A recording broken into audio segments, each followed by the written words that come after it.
And we're live. Hello and welcome, everyone. It's time for another exciting episode of IT Career in Australia channel. And the topic today's discussion is women in tech leadership. What sets them apart? So our discussion is right on time for International Women's Day. And that question that sparked out today's conversation, are there differences in leadership styles between men and women? And why? So we're going to delve into this topic and also diverse journeys of the female leaders in the tech industry and unique qualities they bring. And we also explore the challenges they might face on this journey. So thank you so much for finding some time to join me this evening. Please don't forget to introduce yourself in the comments. Let us know what you do and join our conversation with your questions and comments, or at least as usual, please say hi in the comments so that you know that you're here. So I'm Jana Martins. If you haven't met me before, I'm passionate about learning more about present and future of our tech industry and obviously sharing it with you on this channel. Again, tonight's topic, women in tech leadership, what sets them apart. And before I'll pass it over to our speakers, Anita and Bernadeth, to introduce themselves, just want to quickly remind you that we're streaming on LinkedIn, YouTube, and Facebook. And if you miss the stream, you can always watch the replay by subscribing to my YouTube channel, IT Career in Australia. And I also recommend to joining my meetup group so you can get the invites for all the upcoming events. Please use any platform, ask as many questions as you like on any platform, stay on the topic. And also remember, the most active participants will receive a special surprise at the end of the stream. So that's enough of me talking. So as I said, please say hi in the comments so you know we're here. I know we're supposed to have 3 speakers today, but Nadine have like some trouble with the internet. She might join us half stream. So we might have 3 speakers by the end of the stream. But Nadine will be here in the comments, so you can also connect with her later. Not a problem. So anyway, without further delays, I'll pass it on to our speakers to introduce yourselves. Anita, please. Yeah. Thanks, Yana. I'm excited to be here, and it's a beautiful discussion that we will spark some ideas today. So to introduce to myself, currently I'm CEO of Dream Big Australia, an organization which is helping women and non-binary students in university to pursue their career in STEM industry. And before that, I had held the titles of Global Head of IT Strategy with the German multinational GCK and Devrient, and other titles like Head of Governance, Technology and Services. I enjoy sharing my leadership values. So recently given my first TEDx talk in US last month, so which will be streaming in September under the title of like Leader Cannot Know Everything. And I also enjoy mentoring and influencing new generation to get into the leadership. So being a mentor at She Mentors, MNES, and other organizations. So it's a pleasure being here, and looking forward for a wonderful discussion. Thank you, Anita. And Bernadette, please, a little bit about you. Yeah, thank you, Anita, and thank you, Yana. It's a good opportunity to be among, always an opportunity to be among these amazing women, and I've always been supportive of this kind of initiative, especially during International Women's Day. So, what a good way to celebrate International Women's Day, but come together and celebrate each other. So I'm actually born and I grew up in the Philippines, and then I moved into Singapore for work. So currently, I'm working for Macquarie Bank. I look after enterprise data architecture, and prior to that, I was with Google and also with other financial industries back in Singapore. I do have a combination of both individual contributor and leadership roles. For people leadership role, I used to look after a team of application developers and data analysts. But I also have a lot of individual contributor roles because I really wanted to sharpen my technical skills. So in my long list of roles in tech, I also was able to do IC roles, like I started my career as an applications developer, which now they call a software engineer. I used to be an ETL developer, which now they call as data engineer. So the titles now are becoming more fancy. But I stayed a lot of years in data architecture because I really am passionate about data. So yeah, I'm here, and I'm also like similar to Anita, doing mentorship for women in their early careers. I'm part of the Monash Industry Mentoring Program, and yeah, just reach out and happy to meet everyone who comes along the way. Thank you, Bernadette. We have few people joining us. Josephine is here. Hi, Jan, everyone. Darshan is here, joining us from Sydney. Fangirl of Anita. Here we go. Anita, some fans here. James is here. Thank you for joining us. Um, Bernadette, I guess you already give us a bit of your career story. Anita, just want to hear a little bit from you as well. How did you move into tech leadership yourself? What was your journey? Yeah, so it's always fascinating to hear and share stories. And being women, we are actually good at that. Yeah. So about my career progression, so actually never dreamt of becoming a leader in tech industry. I was when I was in university, I was aiming to become a professor, a lecturer, where I could wear like nice clothes, be with young people, and just tell like, okay, this is the right way to do. So that was my dream when I was in university. I was pursuing my graduation and then post graduation. And then there was one company that came as recruitment, and my dad said, give it a try. I just gave it a try. And after 4 5 rounds, I got selected. And I did not mean to get selected. So when I got selected, they told me from thousands of application, only 13 got selected. You're one of them. I said, oh my God, this is something serious now. So I talked to my professor. I said, this has happened. I wanted to be a lecturer, but now it's difficult for me to say no because it sounds fancy and they're the highest pay master. He said, give it a try. If you like it, continue. And if you don't like it, you can always come back. I said, yeah, fair enough. I entered the corporate world, and now it's been 24 years. I'm still there. I'm still liking it.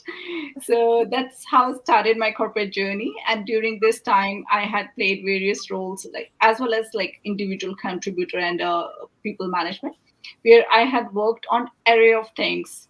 So I did not start just on IT. I worked upon other like vendor management and finance. So that made me like give a very holistic point of view to me. Eventually I moved to financial planning of IT, and that was my first foot in the door. I got some very good mentors, a lot of then I kept brushing up my knowledge, and I kept going deeper and deeper inside IT. About being a women leader in IT, I did not ever think that this is my way or this is not my way. I think few things came natural to me. So being at the leadership positions and talking and making like things from the zoom up and zoom down level.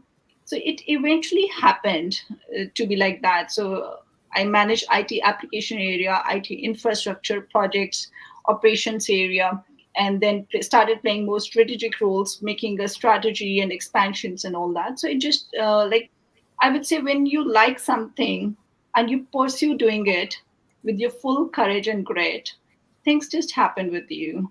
So there are hurdles, but then you don't see. You focus on the things that mean better, more to you. So that's how I got into leadership, and I'm completely enjoying it. Perfect. Thank you, Anita. And Bernadette, just coming back a bit to your journey. So it looks like, we have a bit of two different stories here. Someone coming from more like a technical background and someone coming from non-technical background into IT. What about you? Like, how did you move to like a leadership role? Was it any particular moment that you decide like, okay, so I don't want to be individual contributor. I want to move more into leadership? Yep, thanks, Yana. Actually, my first job was not in technology. Although I'm an engineering graduate, I did industrial engineering. I actually joined the finance finance department as a productivity improvement analyst. And how I Nice. got into IT, there was a program that I put my hand to. So it's just, opportunities come, and then I grab the opportunity to be to be skilled, to be upskilled in COBOL programming, and that's how I got into technology, and then the rest is history. In terms of leadership, it's not really something that you really wanted to initially. It's just that when you progress, eventually you gain some sort of mastery in your area, and then you gain seniority. So that's how. So for me, my progression was like from a developer, application developer, to an analyst, to a officer, and then manager. So it actually like almost like a progression as I gain mastery and yeah, gain seniority in the role. And I was just fortunate that, similar to Anita, I have very supportive managers, leaders who put promotions for me. But I think now it's really more self promotion. You need to put yourself for promotion. I think that's the you need to be responsible for your own career. But back in my days, when I was, in my early careers, I'm so fortunate to have leaders who will really amplify, my achievements, and put me for promotion. So it supported my promotion. So that's how I got into leadership in tech. Yeah. Thank you. Thank you for sharing. We have a few more people saying hi. Giles here saying hello. Thank you everyone for saying hi. It means a lot for us. It means that you're here. So the next question, and it's also question to the audience as well, whoever is listening us live or watching the replay. Do you actually, believe there is a noticeable difference between leadership styles between men and women? Yeah. So, we talk about leadership in general a lot. We talk about women leadership, but do you actually believe there is a difference? Do the men and women lead differently, or is it more personality difference rather than gender difference? So I know it's a big question, but just want to know your personal opinion. We're not getting into any like experiments or data at the moment. How you feel about it. So, and also whoever's watching us, do you think there is a difference, yeah, between men and women leadership? Maybe we'll start with Anita. What do you think? Yeah. So yeah, of course, I will say there is a difference. And then again, the second sentence, I would say there is no competition to find which one is better. So it's more like how they are different. So it's not a sum zero that either one is like the best. So it's like organizations and the economy need like both the styles. But if you ask me, they are different. They are certainly different because there are so many natural traits that go with men as well as women. So talking more particular about women. So how do we picture out any women? So we picture any women as a mother, or as a food giver, or a caretaker, or somebody who is stylish and creative, somebody who is good at articulating things, somebody who is good at doing multitasking. So that's like normally it's not like 100% true for everyone. It's like on an average it happens. And talking about leadership, so leadership requires a lot of communication. It needs managing people. It needs managing many aspects: stakeholder management, finance management, team management, and many other aspects. As well as new way of leadership is human centric, where we need to be more empathetic, we need to listen more. As a leader, we need to communicate things so much better, like in the sense every communication will be tailored as the audience.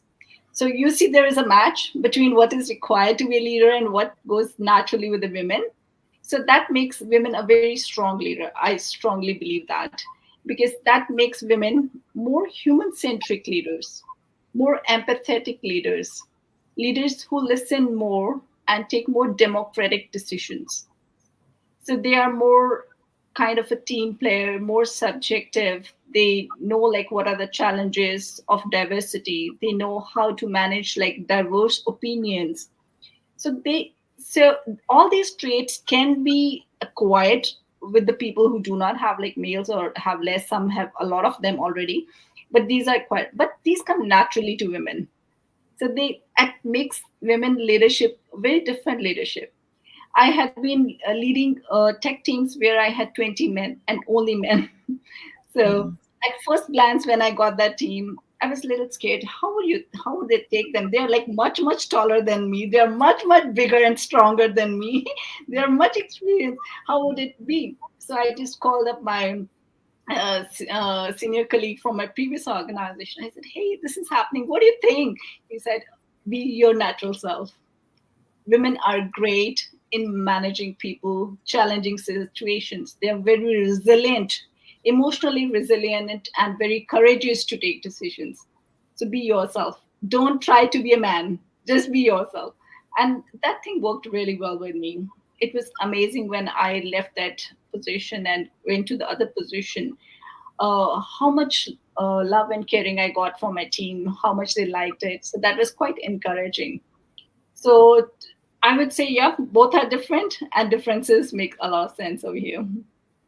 Yeah, so we have a few people commenting as well. Josephine saying, definitely, I find women are typically more empathetic. James saying, everyone has their own individual experience and personality. Gender is not a factor. You can learn equally from everyone. So we have two different opinions here. Yeah. Okay. Wonderful. Bernadette, what about you? What do you think? I'm more towards what James is sharing. So there are different leadership styles, and as individuals, you can lean on more to a specific leadership style, and while others are leaning more towards other leadership style. It depends on your strength and your personality. For me, I'm more of a collaborative kind of leader. But I cannot generalize that all women are, all just one type of leadership. But based on my experience, I do have both male and female managers and leaders who are very empathetic. Although women, of course, we are empathetic, but I also had a male manager is also very empathetic, especially during the time of COVID. So he will check in how the team is doing. So he did that really very well during those times. So yeah, but women, I think as women, where we are good at is the human aspect of technology. So we look at people, and not just numbers. We are interested on the person. So my style is, I want to get to know you personally, your background, where you're from, what are your interests, what motivates you, what are your aspirations. So I'm more of a people kind of person. I love connecting with people. So I think it's hard to generalize leadership, but yeah. So, but of course, women will have some strength towards managing people in terms of connections. Yeah. So I think there is that common thing about that women more interested in people and men more interested in things. Like I am believer that men and women are different, but I probably can't really comment in terms of like, do I believe that the leadership style will be always different? Because yeah, there's empathetic females and males out there. So it is a hard question, and I think it's like all this is massive question. Do the men and women are different? Do they naturally different, or they socially different? So do we all born the same and then just build these empathetical skills through our social interaction, or did women actually born more empathetic in general because we have different hormones and different structures, and we mothers, and there's just so many things. I feel like that question never actually been answered. But I mean, there are some articles about women leadership and compared to men. Anita, maybe you already kind of start talking about those difference. What are you think those distinctive qualities or characteristics that women leaders bring to tech industry in particular? Oh, you're muted. Let's unmute you.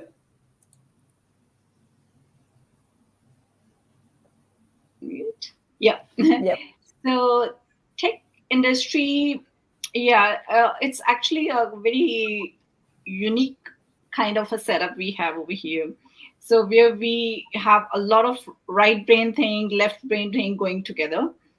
So where we need a lot of tech kind of like quite an objective and quite syntax driven, quite like black and white kind of a work. But at the same time, whatever product we are building in technology is going to be used by half of the population which is female and half of the population which is male. So we cannot have any product which does not have both the aspects. So it needs to be like more like customer driven, like more usable, like by all races and genders. And let's take an example of generative AI. So generative AI is like something where it's like you're almost mimicking a human, how it interacts, which simple language it listens, and everything. So that needs a lot of human touch, as well as there are other languages which does not need any human touch, right? So I think we need like both the qualities. And unfortunately we do not see a lot of women getting into tech industry, and the statistics are really sad that we have just 15%, and at the leadership and C-suite level we just have 8 to 12% from country to country, which is really sad. And a few of the reasons that they do not see a lot of role models from women, as well as they do not see the comfort level of sitting in a classroom where you do not have a lot of females around you. Yeah, so those are the things. But what are the qualities that you, or what are the characteristics of a woman that can bring in tech industry is I think we know like women are doing so well in academics and everything. I don't know what stops them to excel further. So it's probably the role modeling or more encouragement. But I do not see anyone getting compared between men and women. Both can do so well. So it needs both the characteristics. So both are so good in science and everything. It still wonders me like why we do not have a lot of females. I think things are changing, but working with Dream Big, where we are dealing a lot with university, it's sad to share the stories where like women, even after doing the technology courses, they leave the organization or the career in STEM 40-50% of the time. So I don't think there is any characteristic difference. It's mainly like the environmental difference that we need to have more women. So both are equally equipped. Probably the environment is less conducive or encouraging for women to grow further. That would be my take on it. Yeah. Bernadette, do you think that there is a particular distinctive qualities that women leaders bring to the tech? Of course, tech is majority men. As most observation that we have, but of course, women, can bring diverse perspective, diverse view on the table. And what I see is that women are very intuitive, just like a mother who can already know if something's happening, if something's wrong with the child without the child knowing. So women are normally good in problem solving. So because we normally rely so much on data, but sometimes some problems, maybe new problems that may not have historical data to back them up. And women are so good in terms of anticipating potential problems on what can go wrong. Even with generative AI, when we were doing some testing, so women can come up with some creative like prompts just to break the system, to test the system. So they complement. I mean, it's we're all unique. We bring all our unique contribution, and but they complement Yes. So yeah, that's my take on that one. I like you both, I think, draw a few lines around that multitasking, and kind of like brought it even back to that motherhood capabilities, then you have kids and you need to multitask and you need to guess quickly what's going on and react quickly. So you think like that. I know there's jokes about it as well, that the men can do few things at the same time, and and then can multitask. Do you believe it's a truth in any way that the women better in multitasking? Bernadette, what about you? You kind of started about it. Yeah, so I do have a son and a daughter, and I can see the difference. And then of course between me and my husband, and of course also in the office. Yeah, so women are very good in multitasking. I think that's how we are wired at. But men are very good when they're focused, but they do one thing well because they're so focused. Because like my daughter can do so many things at the same time, and I feel that sometimes she needs to focus on one thing, so she can excel on one thing. But for now she's like multitasking so many things left and right. But yeah, I think that's how we are wired at, as women, multitasking, because we do a lot of role in our lives. Like we are we're a leader, we are a peer in the office, and then when we come home, we are a parent, we are a teacher as well, a sister. So we all perform those different roles, and I believe men will also have those different roles. But I think that's just how we are wired at, as women, in terms of multitasking. Anita, what anything to add from your side? Yeah, so just to add quickly, so what multitasking implies is like we also play multi roles. So I can be aggressive in one meeting, but at the same time, coming home to a child who is like 5 years, I'll be probably acting a little dumb or more than dumb, like, oh, what did you eat? So I even know like what we eat. And how we switch things. I do not know how we even do that. So and then going to market and like just not having the full to-do list, still buying the things we need and we might need, kind of a thing. So yeah, those are few things that go hand in hand into leadership when you're managing. So especially when you're managing team where you have a lot of generations. So normally I get a question asked like, what is your best leadership style? I say there's no one which is best. So sometimes it really needs me to hand hold someone who is new and needs a confidence. At the same time, in another minute, I could be like 100% delegating everything and just talking about the results. So this is like different roles that we play when we have multi-generational teams, and which comes naturally to us, really helps hand in hand. So we, we as women do not get only objective, so it's very subjective approach we can do, because we are wired to do like multitasking and multi-role thing. So that comes handy. So that really helps to emotionally balance our emotions as well, more emotionally resilient. So it could be like a bad fight with your manager, but still new person joining in. The switching does not take very long. So yeah. So these things come handy when you are a woman and at the leadership position. Yeah, we have a few comments coming in. Darshan saying, I would add that women and men are rewarded differently, and certain behaviors from women can lead to penalties rather than reward. So each person brings their own experience based on their personal and professional experience, and how and when they choose to promote their strength. I guess that kind of leads us to, we already touched on that, but what do you think some common challenges or barriers that women face as they strive for leadership position in the tech sector? What sort of obstacles need to be addressed? I know, Anita, you already mentioned that role models, but when I think, I will be devil advocate here.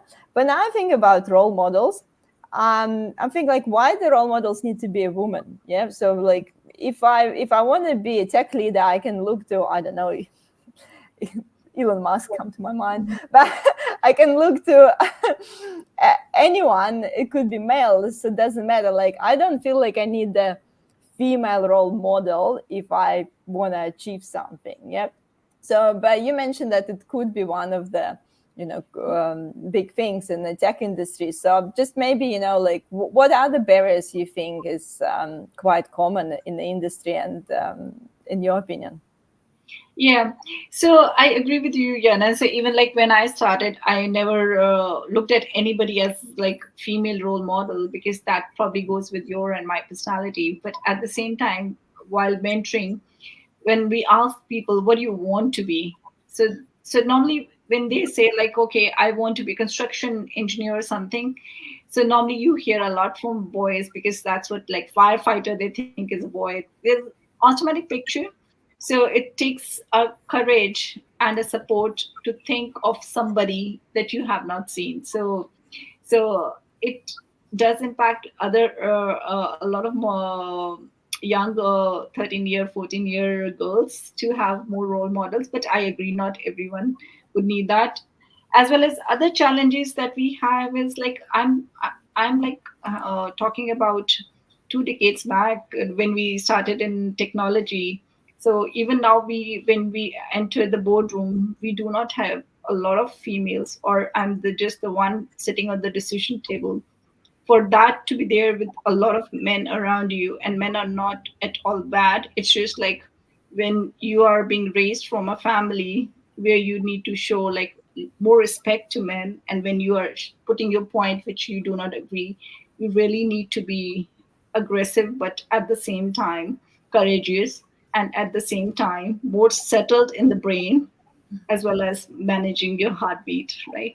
So you do not have a lot of females. And I also have experience working in one of the organizations where I was the first female to enter that department, and that was a big department. And when I wanted to go to toilet, they did not have female toilet, because they never had females. Yeah, so it could be a small challenge. And it was like, back in the time when there was a small break, everybody wanted, they will go out for the smoke break, and females were not taken as good to do a smoke break. That means I could not go out and have a break for a smoke. And it's not that I wanted to fag, but at the same time, that is the point where all informal discussions happen, where like things are exchanged which are not exchanged in the meeting. So I was not part of those discussions. So there are like small barriers apart from larger barriers, which are like more intersecting at the economic and social and family thing, where you're expected to biologically you'll give a child birth, right? Few months will be taken. Emotionally, you'll be on the roller coaster. That's a challenge, yeah. As well as you need to be a better caretaker of your family than a male, as well as your. So I remember one time I started looking at the jobs for women at a good level. Most of the jobs were getting at the receptionist, nurse, and I said like, why they are not saying like we need women leaders? So there are like so many things fabricated in the society, in the setup where we are actually part of it. So that brings a hindrance. So, what I did and what I think is our duty is not to watch those hindrances as a hindrance, but take it as something that, okay, now you know it, now you need to remove it, instead of crying over it that it is there. So, and while doing all those things over the years, that really makes you more like strong as a person as well. So, yeah, there are many unintended, unconscious, and social fabric hindrances that we go through.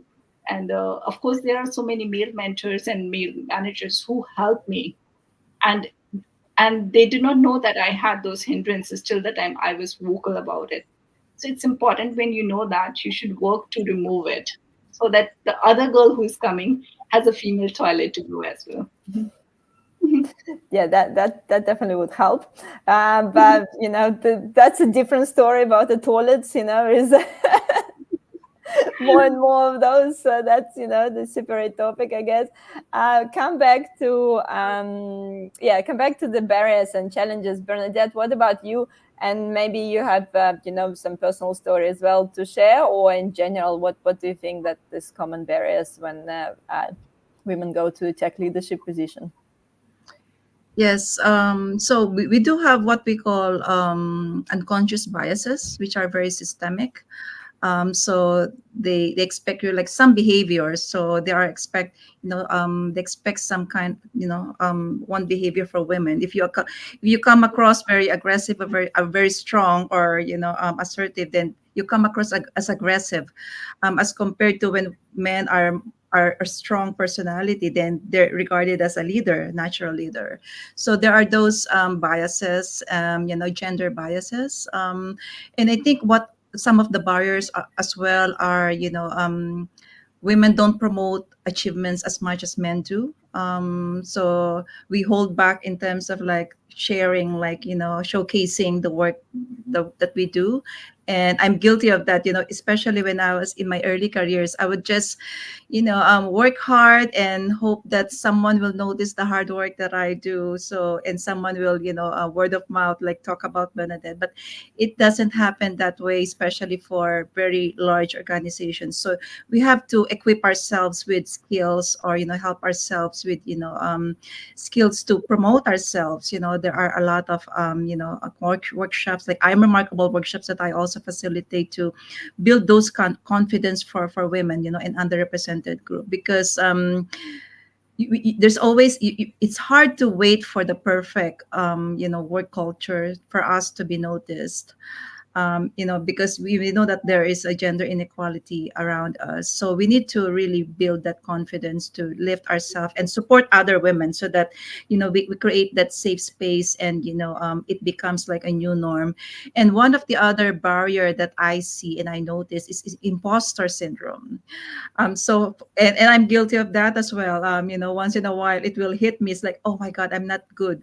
But then I have to, like, for example, for this session, like, oh, I was invited, and then my sister reminded me, they will not invite you if you don't see that you've done something worth recognizing. Okay.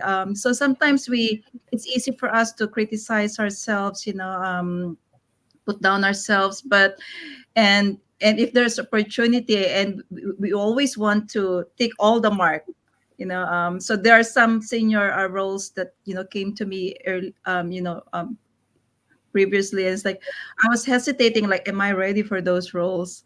But sometimes you realize that there will always be space for you to grow in a role. So it's always good to choose a role wherein there is some space for you, wherein you can learn new things, and you don't have to take all the marks. Maybe the majority of the marks, like the critical skills you should have for a role, but leave something like for you to grow also in the role.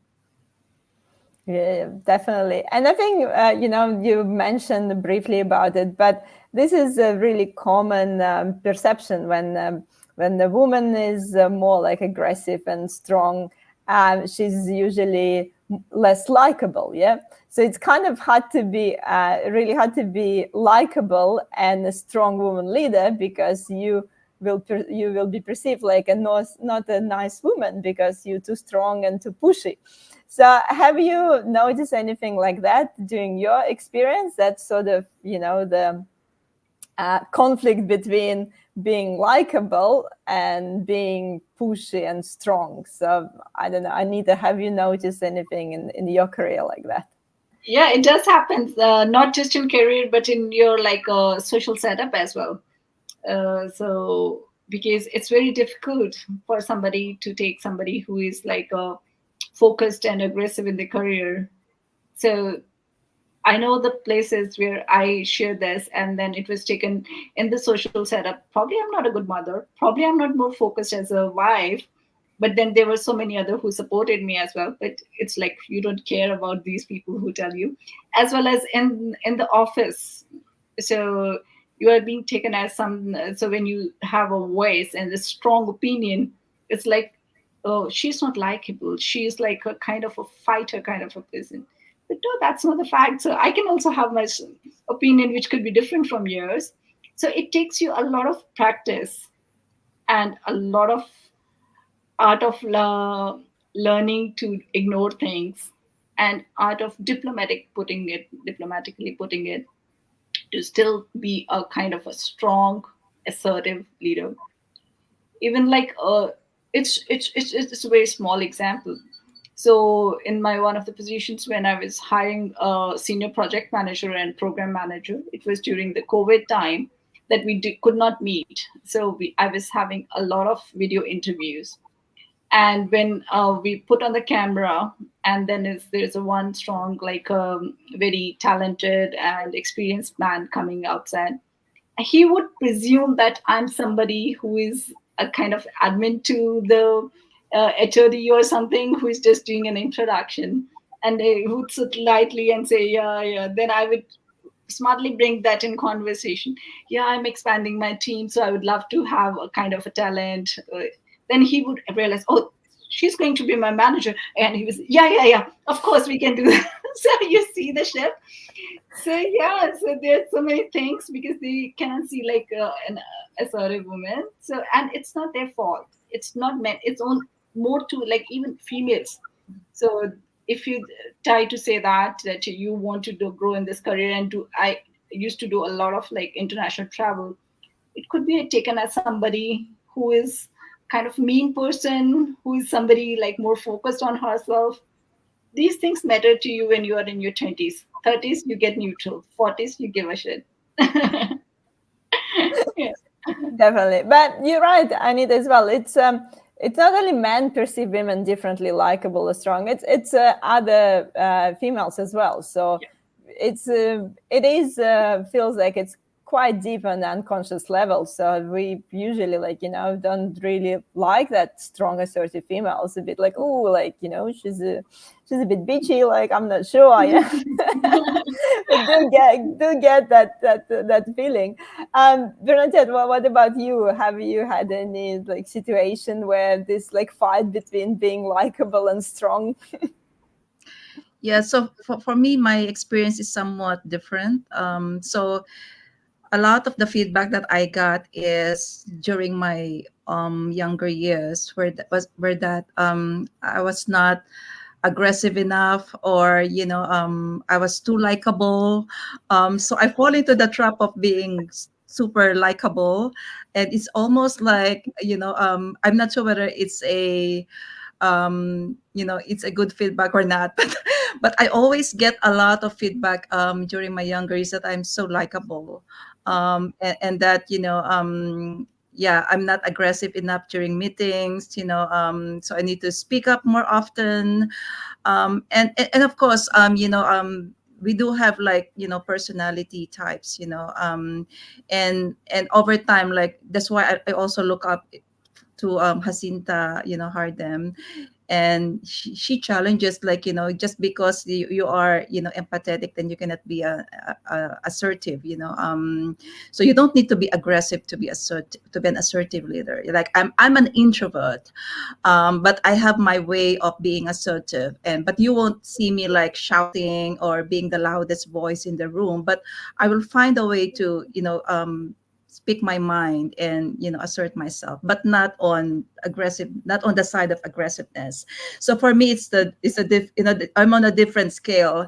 But I think what we should do is to normalize the behavior so that it's more acceptable, to be more supportive of women who are strong, and so that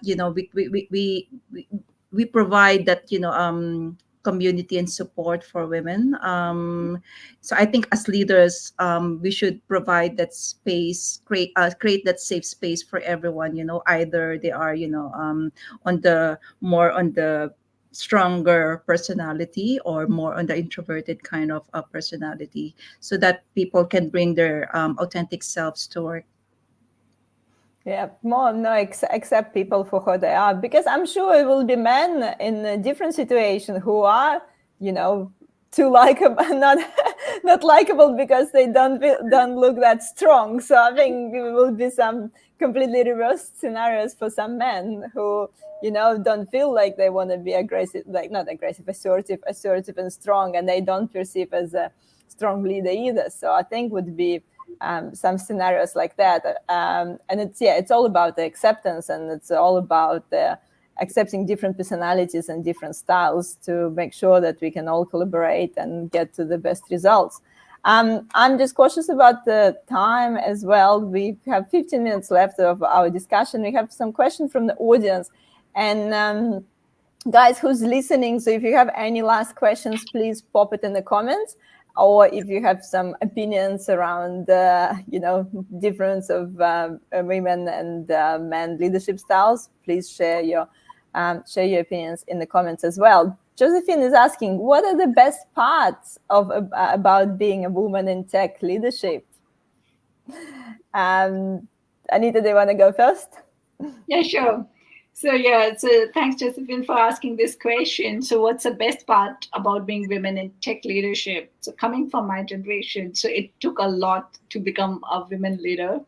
So it's the best part is like when you get there, you are so much better, strong, resilient, convicted kind of a person. So you get a life trait that goes with you forever.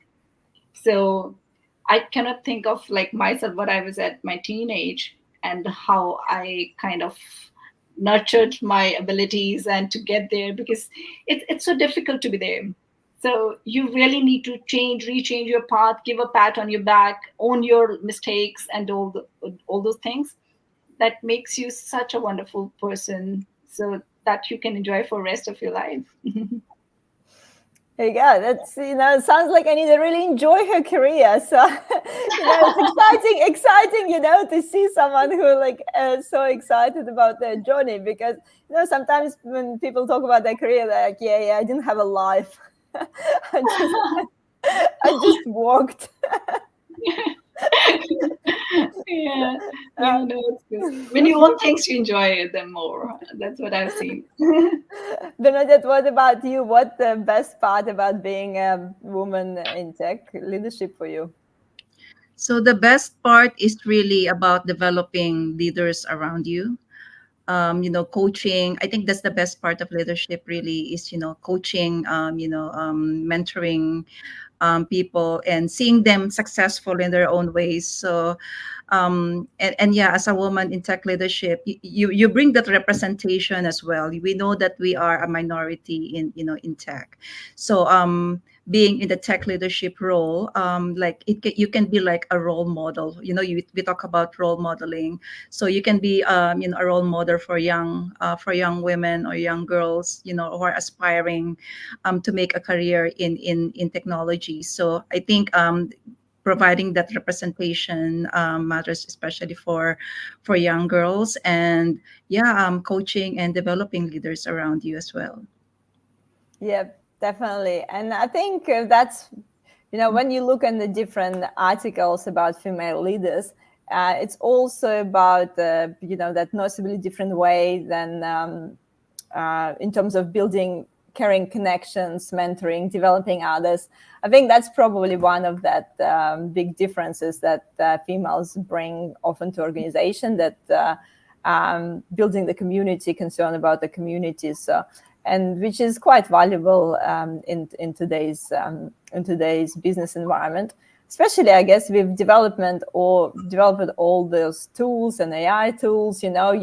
We less need to be expert in one area. It's more about that bringing the things together skill that I feel like will be more in demand as we go. So I think the last question, I guess, for you today is how do you see the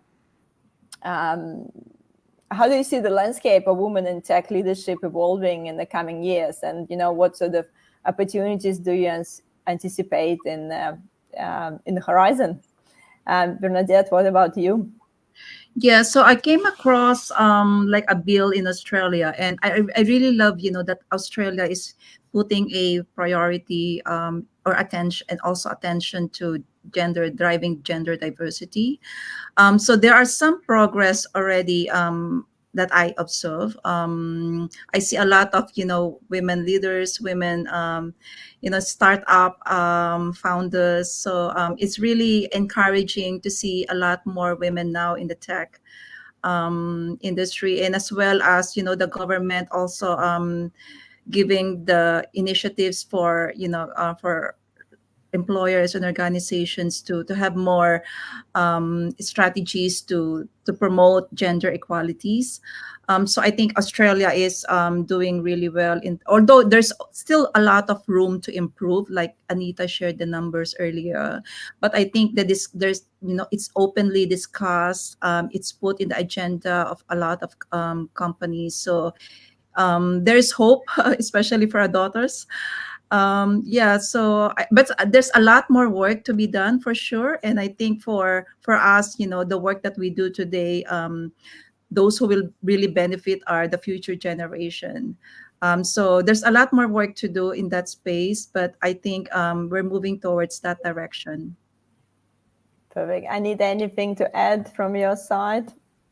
Yeah, so for any big like crucial change to happen, so I normally see it has four stages, like being aware, and then accept it, and like find okay what we need to do, and then like okay put it in practice, and then live with it forever.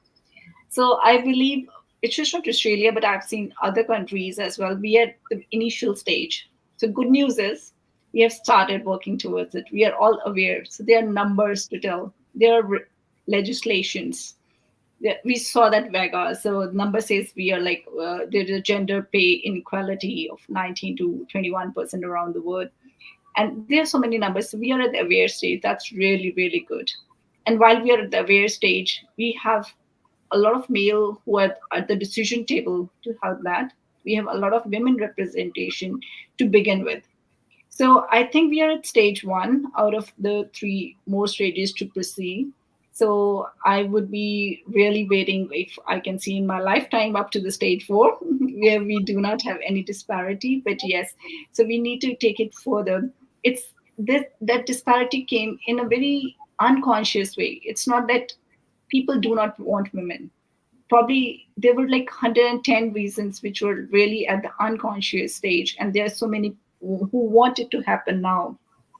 So having the numbers, so I have seen the organizations working very hard. So even like when I got to know I do not have any female in my team, it took me a lot of time to understand why I do not have it, and why females are not applying to the positions which I am opening. So there's a lot that goes behind. It cannot be like just like that. Yeah, so things are happening. Good news is that, but yeah, it's a colossal change, as I said. So it will take some time. Be patient. We just keep going.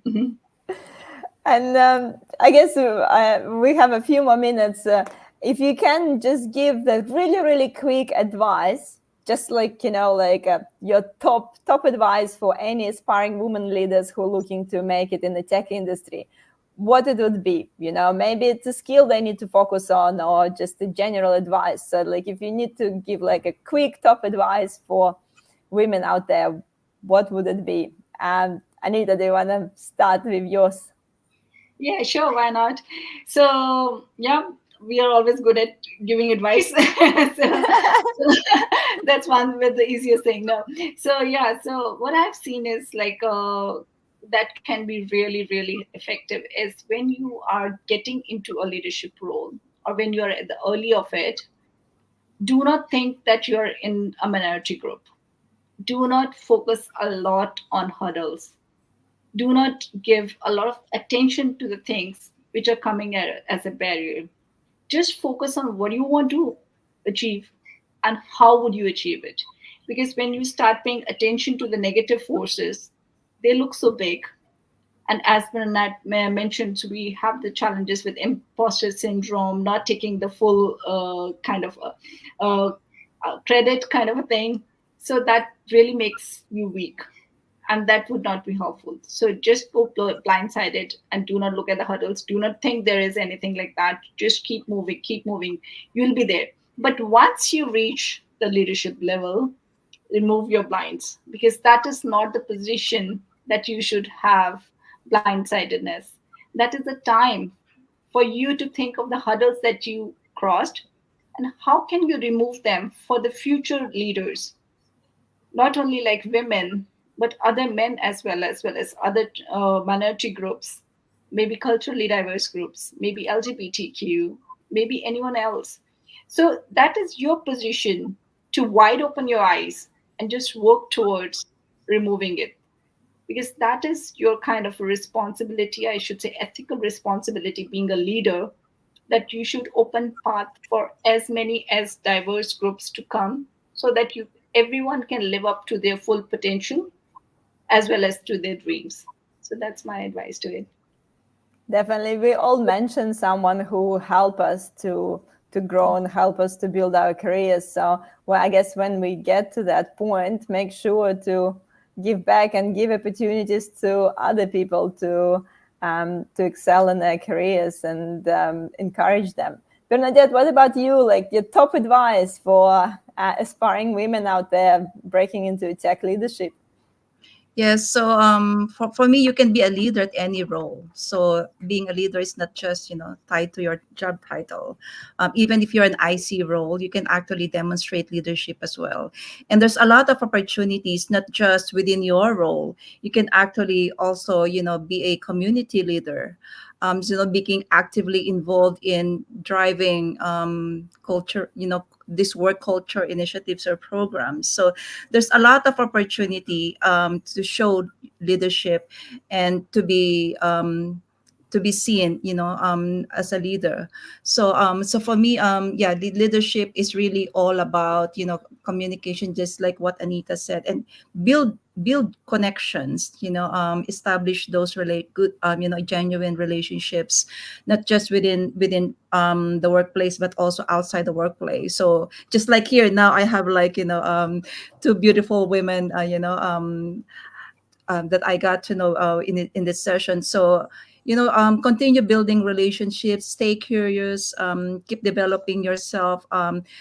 Technology is always evolving. So what I do to keep up is to always upskill myself. So either through data or cloud or cybersecurity. So just keep on developing yourself and being in tune with the latest trend in technology.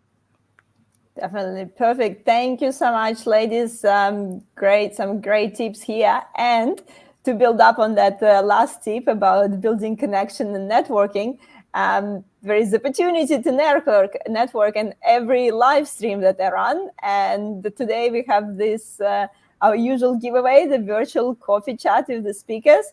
So Anita and Bernadette will choose one person to have a virtual coffee chat from the comments. So while I'm doing the announcement for like this, so Anita, Bernadette, choose one person. Hopefully it will be not the same person. Hopefully you can choose the different people. Oh, that's the most difficult part. Okay, if anybody wants to I come don't on. know. Let's see. I'll leave it to you to think while I do the quick announcement. The 13th of March, this is the next Wednesday. We're gonna talk about product management. Yeah, what does a product manager do and how to become one? So for all the aspiring product managers out there, make sure to join us next week. So it will be great discussion. If you're already in the space or if you're just thinking about breaking to the space, so definitely join the conversation next Wednesday. And did have enough time for you to randomly pick two lucky winners? Bernadette, who did you choose? It depends who wants to have a chat with me. You can always reach out to That's the me. female in you, Everyone wants to have a chat with you. Of course, everyone wants to have a chat with you. Anita, did you choose someone? Oh, that's okay. That's really putting on a bad spot. So can we do that? Like, if somebody wants to raise, like, who wants to have it? Do you want me to make executive decision here? Oh my god. Okay, so I would say I would like to have it Darshana Parker because she was quite active in the conversation. So, and I Here couldn't we see a lot. go. Fun girl of Anita, Darshana. Here we go. Bernadette, who are you gonna have a virtual coffee chat? Yeah, Josephine Mason. She raised a question. Mm. Yes, Josephine. Josephine, if you for some reason not connect with me on LinkedIn, please make sure to connect with LinkedIn so I can make sure that you girls do the virtual coffee chat. And Darshana obviously already connected, so I'll make sure I'll follow up. Thank you so much, ladies. It's been great having a chat with you. Been great time. So for everyone who joined us, thank you so much for joining us this evening. Thank you for your questions. Obviously, subscribe to my channel. Make sure to subscribe, like this video, all this stuff. You know the drill. Cost you nothing to subscribe to the channel, but means a lot for me to continue. And again, thank you everyone for this great conversation. I'll see you next Wednesday. Thank you. Thank you. Thanks for having me Lovely, as well. yeah, Thank lovely you. evening. Enjoy International Women's Day and the rest of Yeah, the year. Happy Thank International you. Women's Day. Thank you. Yes.